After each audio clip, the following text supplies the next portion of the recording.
Shantanu Bandyopadhyay. Doctor বাবু সেজে খোকা বলে মাকে, পোকা লেগে আছে দেখি দাঁতটার ফাঁকে।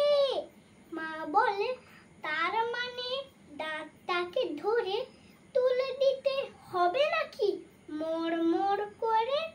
খোকা বলে, ঠিক তাই, কাল চলে এসো, রোগীদের সাথে তুমি লাইনেতে বসো। তার আগে বলো শুনি, ফিজ কত চাই? গরিবের মামি, টাকা করি নাই।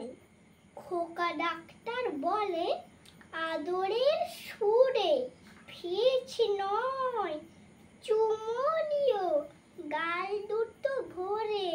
নমস্কার।